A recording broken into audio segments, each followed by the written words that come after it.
the ancient days, long before the great flood swept over the world, before the judgment of the Most High fell upon mankind, there lived a man set apart. He was righteous, he was wise, and above all, he was chosen. His name was Enoch, the son of Jared, a master craftsman, a man of vision, and a vessel for divine revelation. Enoch wasn't just another figure in the line of patriarchs, he was special. The Lord looked upon him with favor, and because of his unwavering faith, God opened the heavens to him, not just to glimpse, but to journey through them, to witness firsthand the mysteries of creation, the organization of the universe, and the power of the Almighty's throne. What he saw became the foundation of what we now call the second book of Enoch, a book that describes in vivid, often overwhelming detail the 10 heavens of God. It's a journey that takes us from earth to the highest realm where the Lord himself dwells. And it begins with a simple human moment: sleep. Enoch tells us that when he had lived 165 years and had begotten his son Methuselah, he continued to live another 200 years. Altogether, he lived 365 years. On the first day of a new month, he was resting alone in his house. He lay on his bed, fell asleep, and was suddenly overcome by an inner distress that made him weep even in his sleep. He didn't understand the sorrow gripping his heart, but that moment marked something extraordinary. 2 towering figures appeared at his bedside, radiant beings unlike anything seen on earth. Their faces shone like the sun, their eyes blazed like fire, and from their mouths came flame. Their clothing shimmered in purple hues, their wings outshone gold, and their hands were as white as snow. They called out to Enoch by name. Startled, Enoch woke up and saw the 2 celestial beings standing before him. Fear seized him, and his face changed from sheer terror. But they reassured him, saying, "Do not fear, Enoch.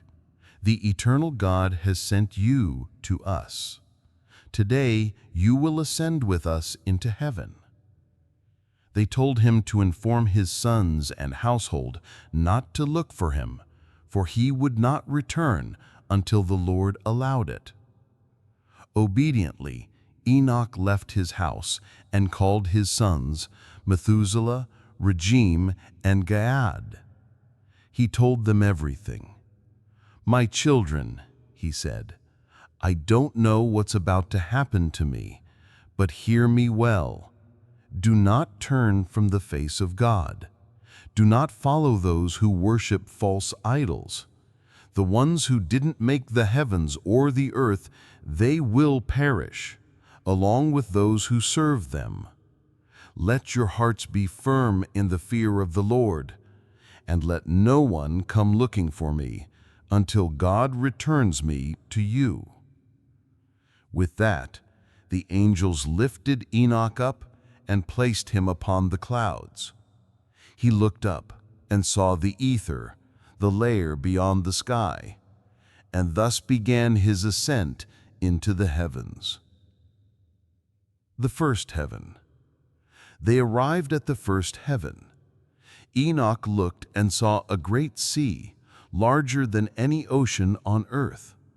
Here he was introduced to angelic rulers, elders, and 200 angels who governed the stars and celestial bodies. These beings moved with wings, circling the earth and overseeing the flow of heavenly operations. He saw the storehouses of snow, guarded by angels, terrifying yet majestic. He witnessed the place where clouds are stored, where dew is kept like the oil of olives, gleaming like earthly flowers. Everything had its own angelic keepers and divine mechanism of opening and closing, order and control.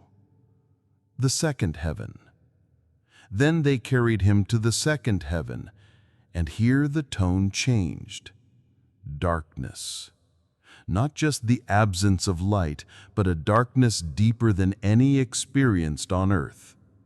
Here, Enoch saw prisoners, angels, suspended in this gloom, crying out continuously. Why are they tortured? Enoch asked.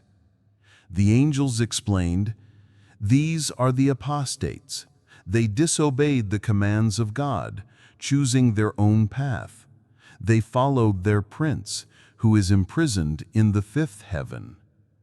The sight broke Enoch's heart. These were not mortals, but divine beings, fallen and forgotten, now pleading with Enoch to pray for them. But Enoch, overwhelmed, answered honestly, I'm just a man. How can I pray for angels? I don't even know what awaits me. The third heaven. From there he was led to the third heaven, and what he saw here was a stark contrast to the torment of the second heaven. He saw lush lands, fragrant flowering trees, and fruits brimming with life. The air was filled with sweet exaltation. In the center stood the tree of life, the very place where the Lord himself rests when entering paradise. It was adorned in radiant gold and fire-like vermilion, producing every kind of fruit. From this paradise, 2 springs flowed, honey and milk from one, oil and wine from the other. These streams separated into 4 rivers, spreading across the earth, encircling paradise like a sacred dance between corruption and incorruption. There were no barren trees in this heaven.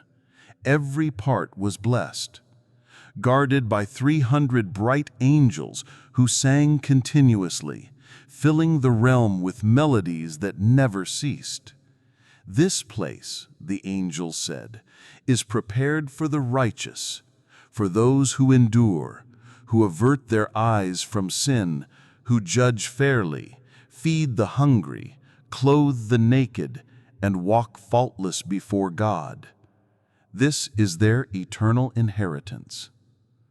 Then Enoch was taken to the north side, and here, once again, the beauty gave way to terror. He saw a place filled with torment, darkness, fire, ice, and chains. The angels here were fierce, wielding merciless weapons. The air was thick with pain. What is this place? Enoch asked. This, they said, is for those who dishonor God, those who practice sin against nature, sorcery, theft, murder, and the worship of lifeless idols. This is their eternal inheritance. The fourth heaven. Enoch's journey continued to the fourth heaven. Here he witnessed the course of the sun and moon, how they moved, how their light functioned.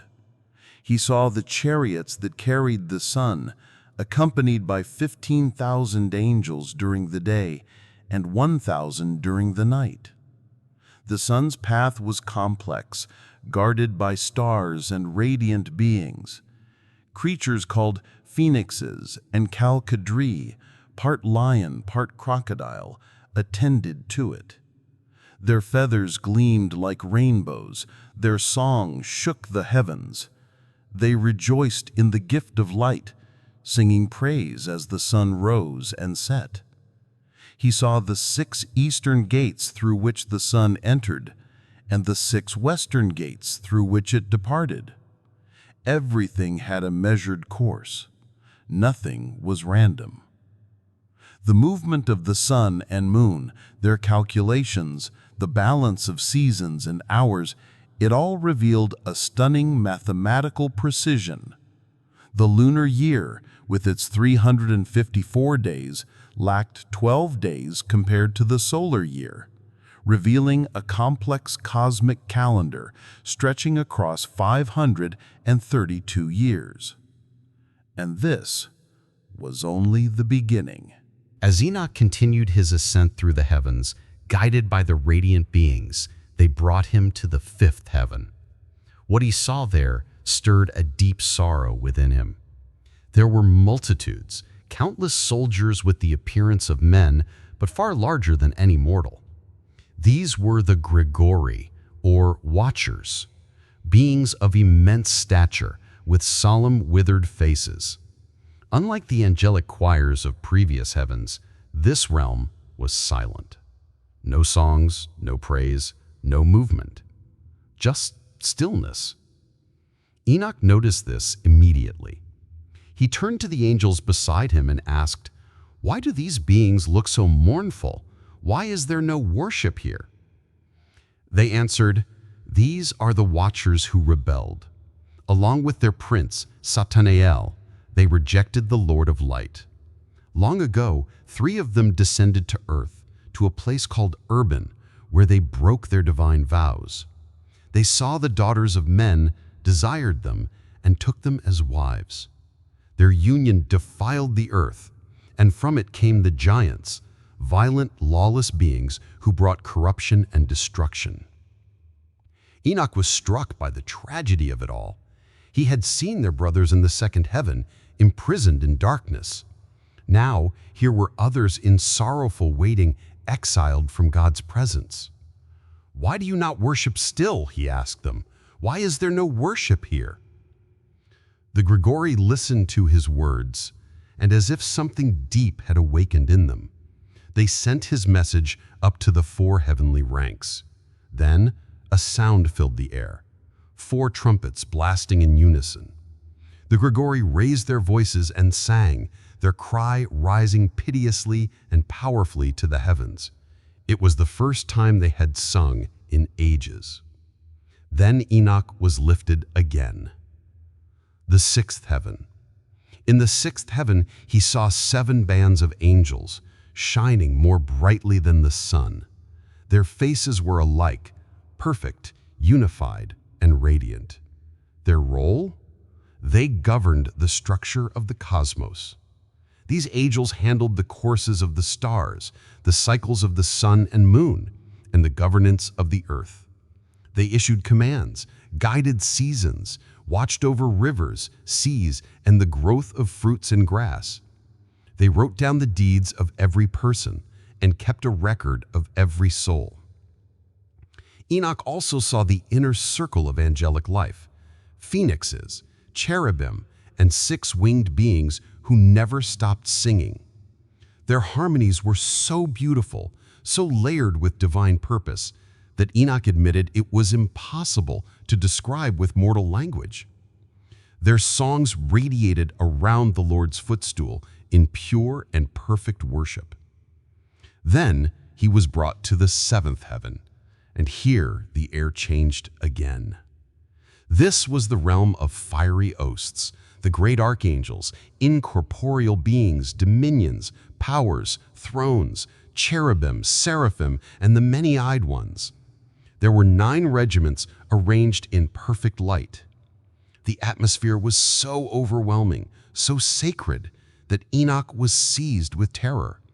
But his angelic guides stood firm beside him. "Take courage, Enoch, do not fear."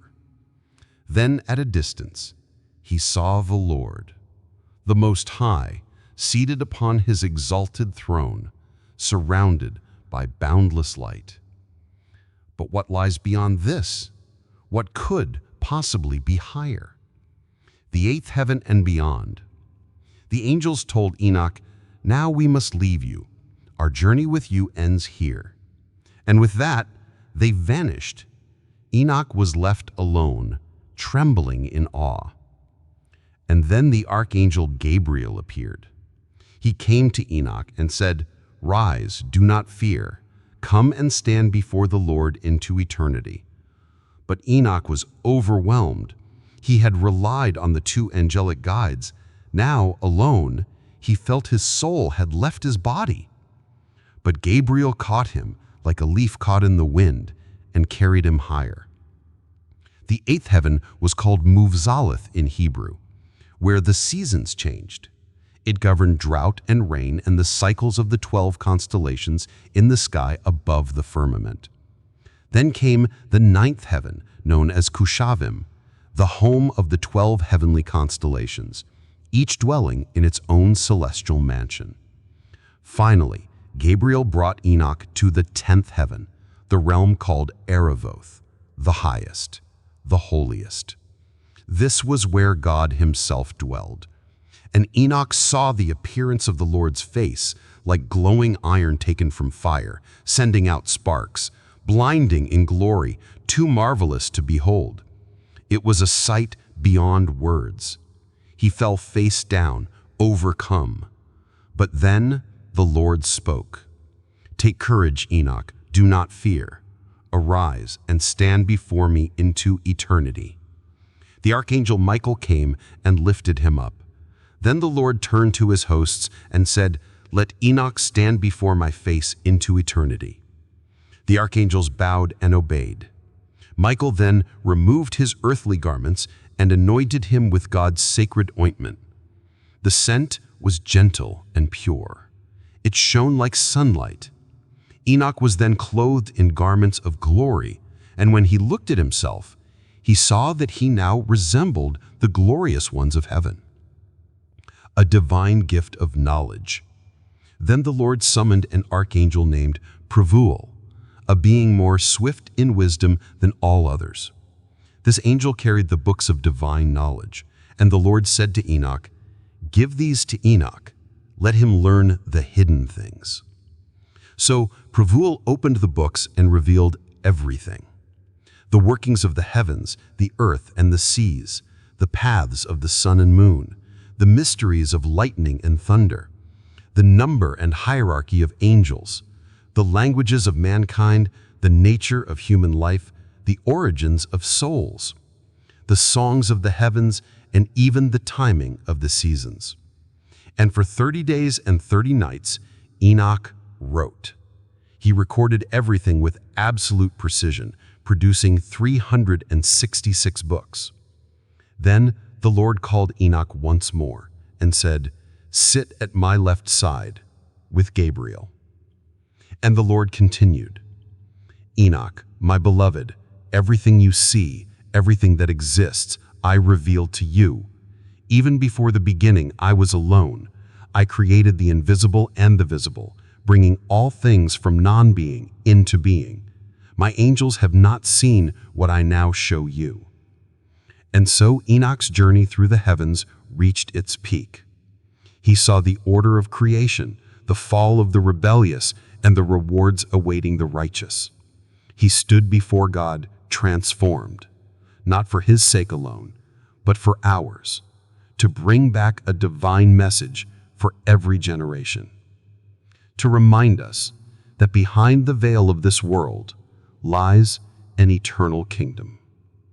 And the question now remains, Enoch, now clothed in garments of heavenly light, sat at the left hand of God with the archangel Gabriel.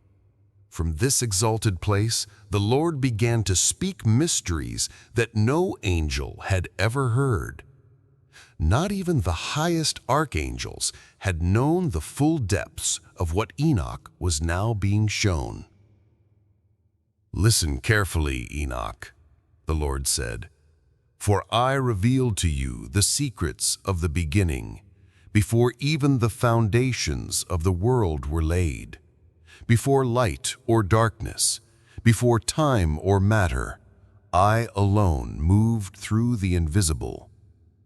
While the sun rises and sets and finds peace, I found no peace, for I was creating everything, everything that now exists, everything that will ever be." What followed was a divine unveiling, a detailed revelation of the inner workings of creation itself. Pravuel, the scribe angel, continued to instruct Enoch book by book, page by page.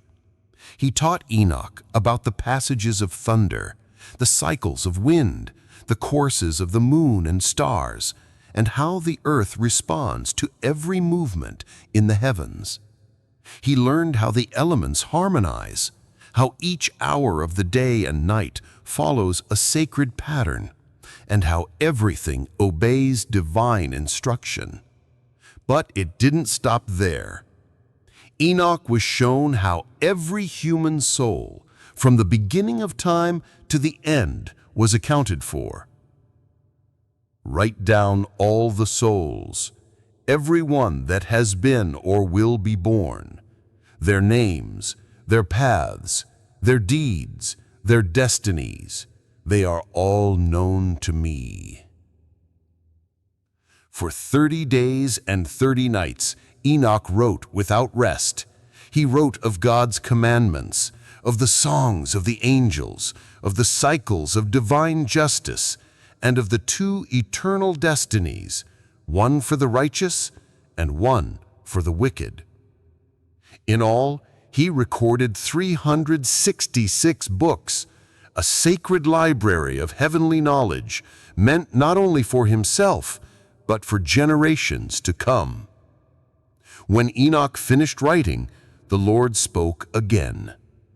"You, Enoch, are my witness, and now you shall return to earth for a short time. You will teach your sons, and through them all mankind. And then you shall return to me, never to die, but to live in my presence forever." Before sending him back, the Lord allowed Enoch to observe once more the divine order of the heavens. He watched as armies of angels moved in perfect formation, each group with a purpose, each step in rhythm with eternal law. He saw temples of fire, where angels sang with instruments, harps, trumpets, and voices that blended in celestial harmony. The melodies of their praise were so beautiful that Enoch said the human mind could not contain the sound. It was more than music. It was a language of light, emotion, and truth. He also saw how prayers from earth rose like incense, received by angels who delivered them before the face of the Almighty. Nothing was ignored. Every whisper, every cry, every plea, it was all heard. The return of Enoch. And so the time came for Enoch to return. The Lord called upon Michael once again. "Take Enoch and return him to earth for 30 days. Let him teach his sons all that he has seen. Let him pass on the wisdom he has received and warn mankind of the coming judgment." Michael did as he was commanded. He carried Enoch back to his home. But Enoch was no longer the same man. His face glowed with a divine radiance. His voice carried the weight of eternity. And when his sons saw him, they were terrified, but also in awe. Enoch gathered his family and those close to him. He told them everything: the visions, the heavens, the angels, the punishments, the paradise, the throne.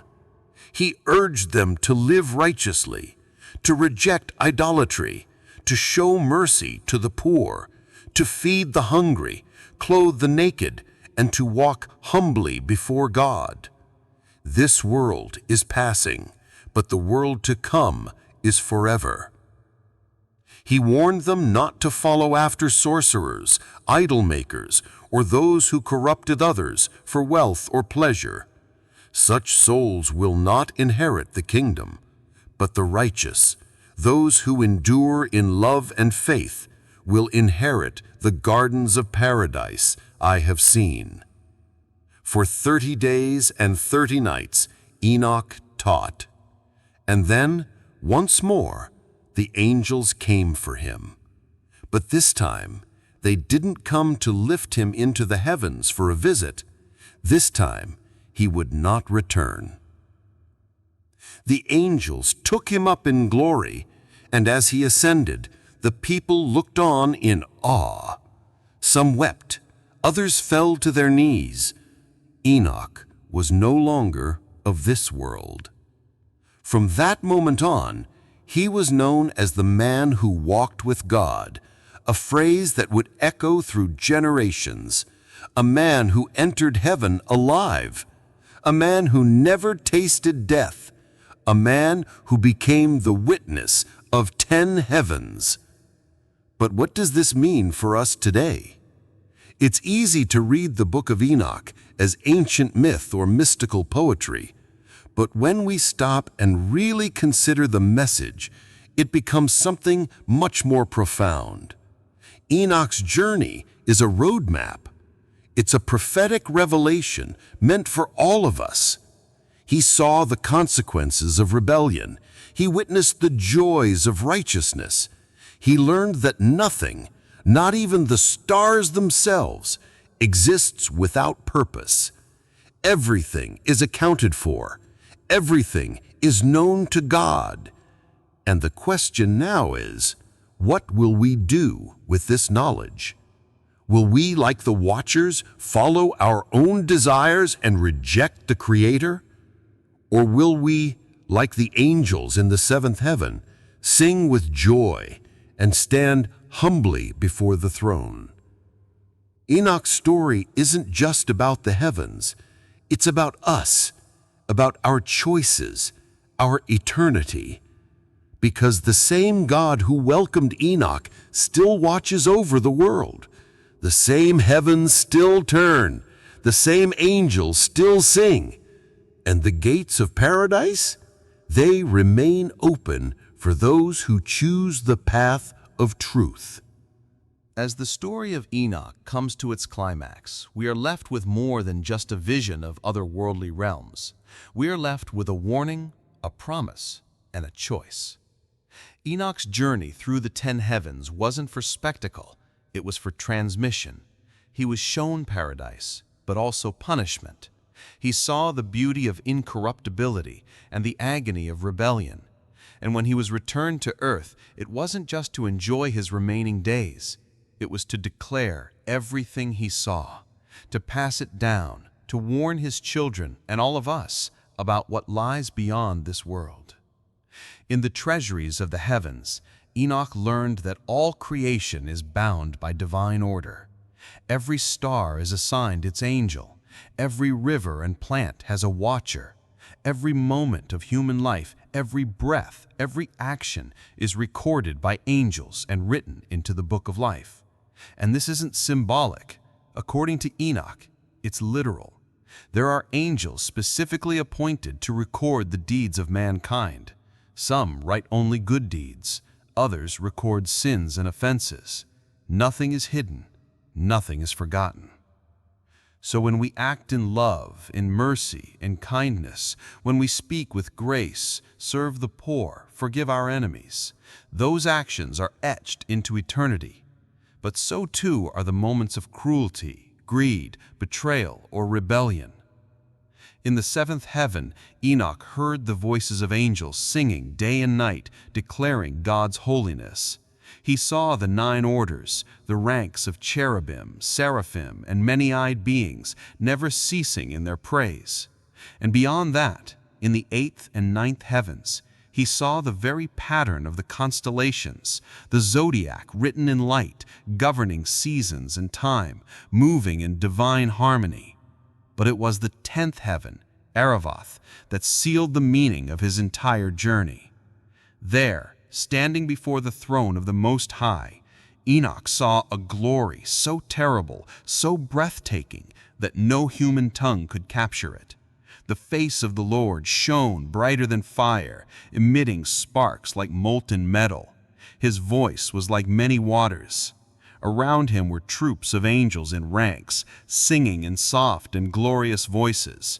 Holy, holy, holy is the Lord of hosts. Heaven and earth are full of his glory. It was in this realm that God transformed Enoch. He removed his earthly garments. He clothed him in robes of glory. He anointed him with divine ointment, and Enoch became like the angels, radiant, eternal, no longer bound by the flesh of mortality. Then came one of the most profound moments in the entire account. God said to him, "Enoch, beloved, all that you see, all that stands before you, I made from nothing. From non-being, I brought it into being. Before anything was created, I alone moved through the invisible. Even my angels did not know the secrets I now tell you." Here we realize something striking. Enoch, a human, was shown more than the angels themselves. God entrusted him with the hidden things, not just of this world, but of heaven itself. The structure of time, the origin of matter, the shape of the soul. And Enoch wrote it all down. For 30 nights he inscribed book after book until 366 sacred volumes were complete. Books filled with laws, prophecy, astronomy, music, and the very language of God. The angels themselves marveled at him. Enoch's legacy. What makes Enoch's journey different from that of other prophets is this: he never died. Unlike Elijah, who was taken up in a chariot of fire, or Moses, whose grave remains hidden, Enoch simply disappeared. Genesis 5:24 says it simply, "And Enoch walked with God, and he was not, for God took him." But we now know where he was taken, to the heavens, and not just to dwell there, but to stand before the throne, to record, to testify, and to be transformed into something eternal. His message wasn't meant for his generation alone. It echoes across time. The righteous will be rewarded. The wicked will face judgment. Every action is seen. Every soul has a place prepared. In a world that often feels chaotic and unjust, Enoch reminds us that nothing escapes the eye of the Most High. There are no loose ends, no forgotten wrongs, no unnoticed sacrifices. The Book of Enoch serves as both a mirror and a map. It reveals what's truly inside us and points us to what lies ahead. But the most powerful truth Enoch offers is this: transformation is possible. He was a man like any other, born into a broken world, surrounded by violence, idol worship, and rebellion. And yet, he chose God. He walked in righteousness. He led his family in truth. And because of that, he was lifted above the clouds, past the stars, beyond the heavens, and welcomed into the very presence of God. And the same invitation is extended to us.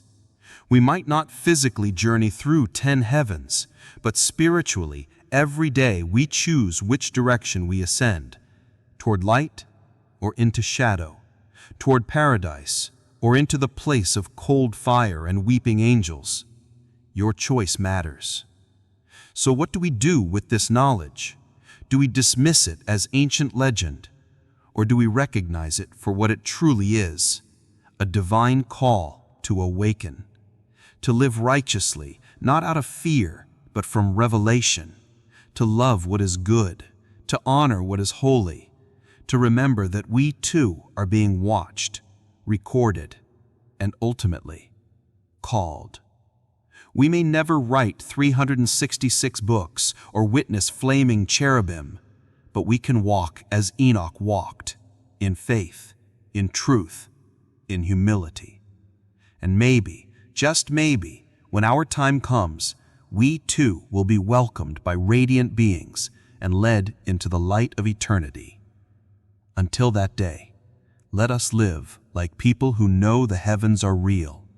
Let us serve like angels who sing day and night.